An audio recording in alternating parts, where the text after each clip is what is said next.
Hi everyone and welcome to my channel Hisame Artwork. In this video I'm going to show you how to play a necromancer physical damage dealing mage,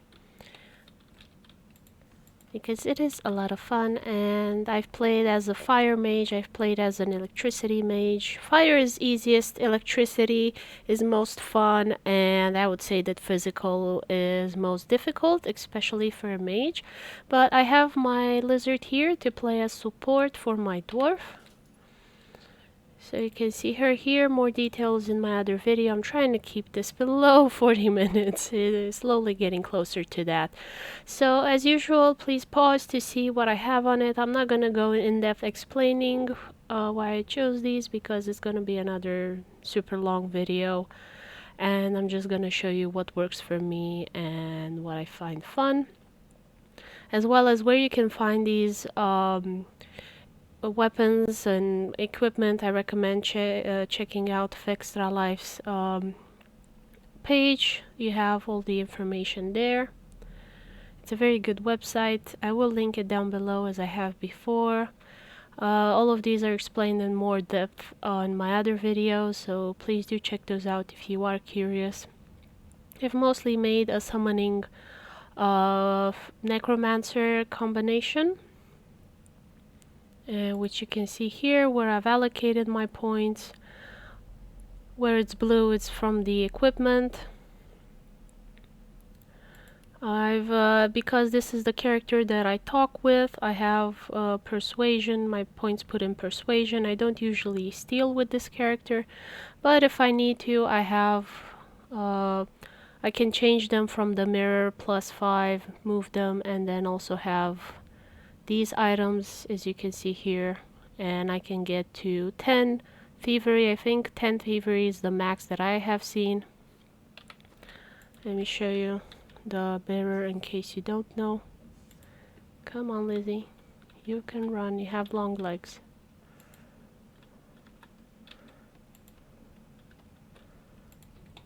So this is the mirror you're going to find in the ship.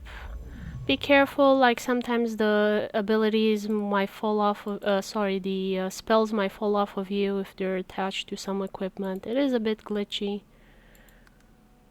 so be careful with that when you do. I've sometimes found myself in a fight and the abilities fell off of me. So these are the spells that I'm using. As you can see, I have more on this character than the other because I have invested points in the memory. And in the final boss fight, when you get apotheosis from your friends, I'm gonna take this out and put something else. But this is what I have so far.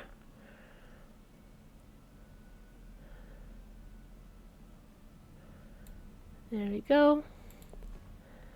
And I've specialized in summoning, like I've said. You can see here I'm at summoning 18. I don't know if I've seen anybody with more than that, but I've pretty much collected anything based on how much summoning it gives me. As talents, Lone Wolf, very useful when you start off, and also I would say the pawn. Like whenever I start a game, the pawn is my main thing that I go to. So pawn, torturer, and then I go for Lone Wolf, and then I might go for Far Out Man because I am a long range in this build, and Mnemonic because I love having as much memory as possible to have a whole range of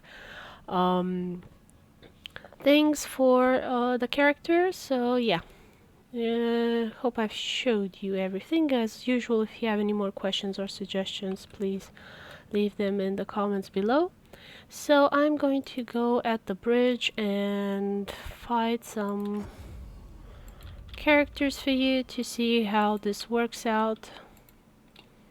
Sorry it's not edited these things out, I just don't have the time to do all of these. I just wanted to show you this build because I haven't seen anybody else really do it, so yeah. Okay, I'm gonna do some blood here, a little bit of it. And I have a lot of points in initiative as well, and hopefully I will not get marked. because then I cannot go invisible.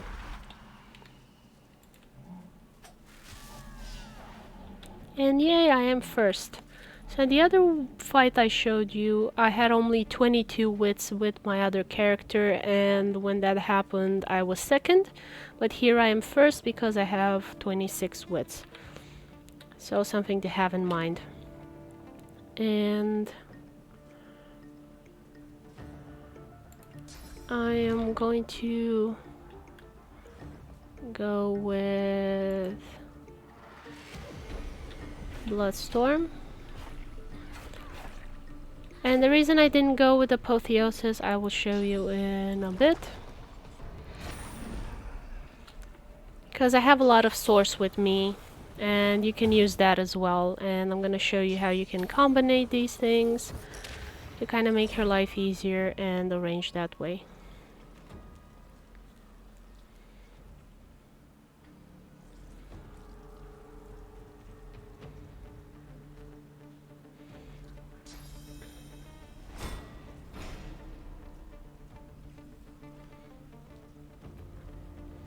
So they're just not gonna do much.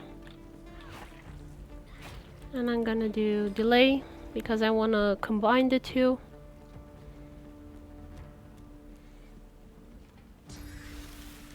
And when they don't know what to do, they're just gonna go randomly and do silly things. It's always funny to see that.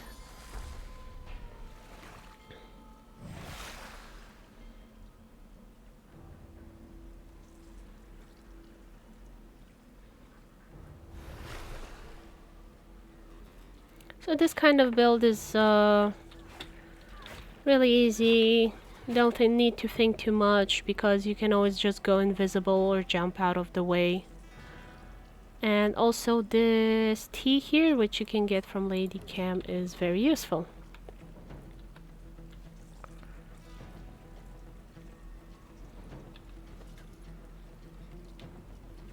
Where was my source? One of these bags here. So you can either use this, or there was something that gave you 2 source points, if I can find the bag. There we go. Still a source point.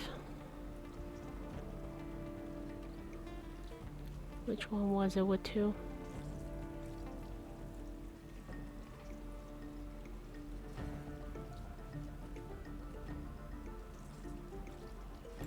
Wow. I'll just have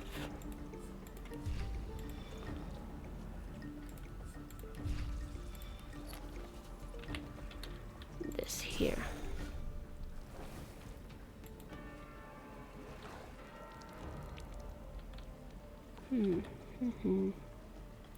You're not bleeding enough.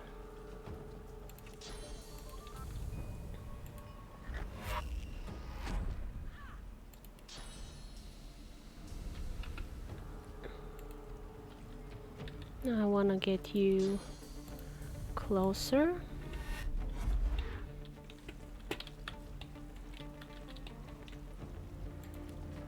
And also Apotheosis is gonna be really cheap now. All the source spells, I mean.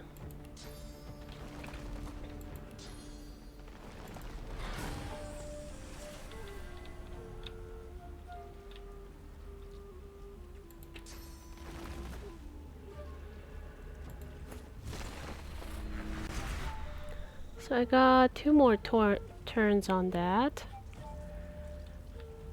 And I'm gonna do this thing here. I'm just gonna keep me invisible. And the other guys are gonna come to destroy the totems.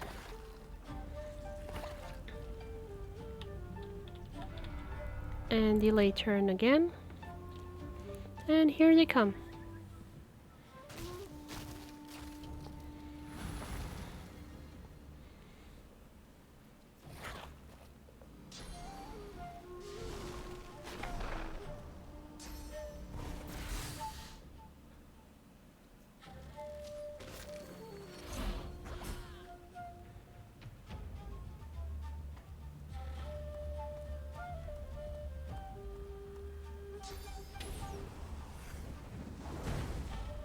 Another thing to have in mind is you can just get a lot of barrels of water and then cast Bloodstorm, and it will turn all of that water into blood, so super convenient.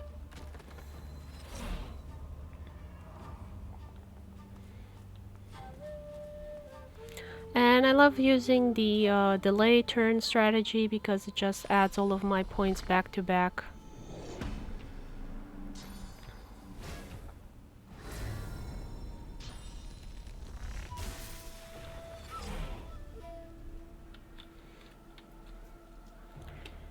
Okay, and so I have consumed these, and now I'm just gonna use skin graft, and I'm still one turn in.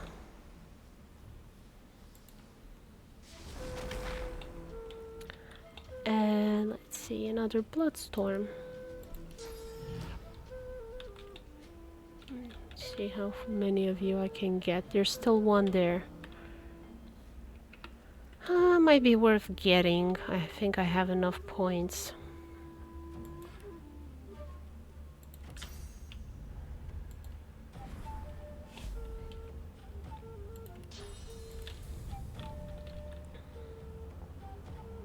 See if I can hit 2 of you. Yay, hit them all.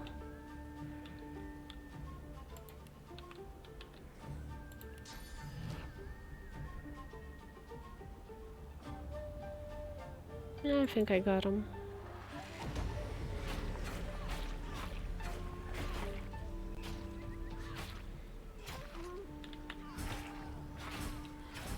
Okay. Well, I'm not gonna use these again because you already seen how they work. Instead, we're gonna play with something else so I can show you. I also have the Bone Widow as well. I've kept only the physical summons. Farsight Infusion, awesome. Power Infusion, awesome.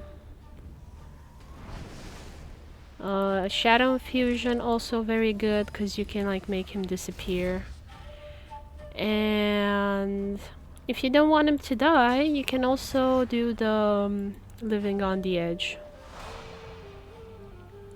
I'm not gonna need it for this fight, but I wanted to show you because it's very useful. Like if your summon is going up against something that is much more stronger than it is, then this is a very good spell, so it doesn't kill it instantly before it gets to do any damage.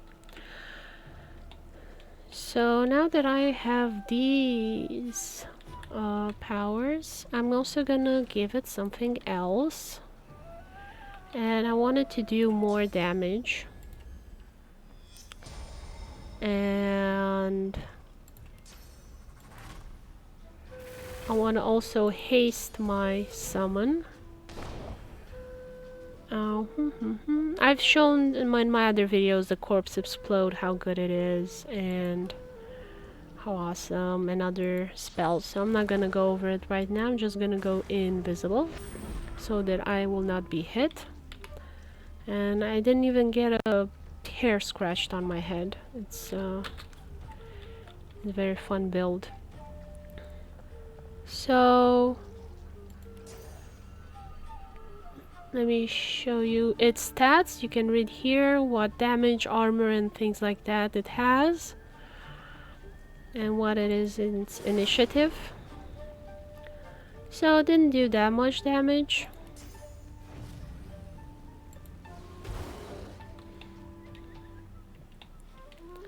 And it can go invisible. And it also doesn't get any damage done to it.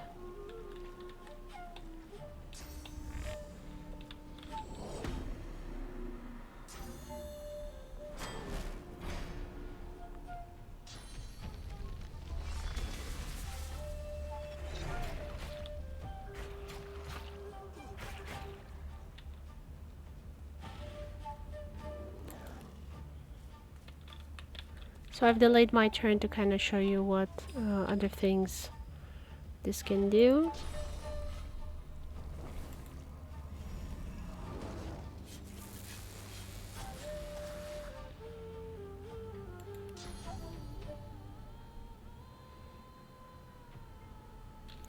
Actually, I think I should just punch it. It does more damage if I remember.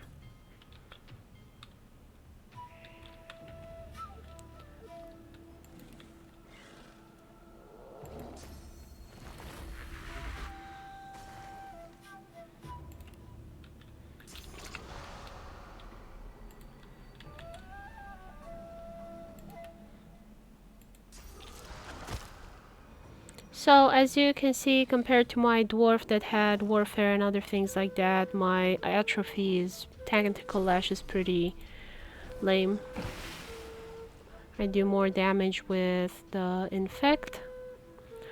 And let's see what other long range spells I have that I can do some physical damage to him. And I could always use the corpse explode, but my minion is there and I don't want to do that.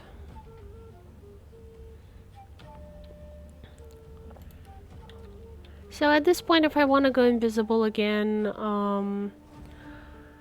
I can drink a potion, but I don't want to waste it.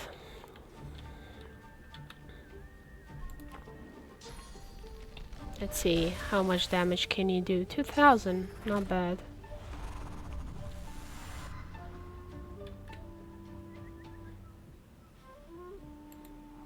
And you also have the corrupted blade dagger. It says decay and disease. Maybe should have used that one next turn, if he survives.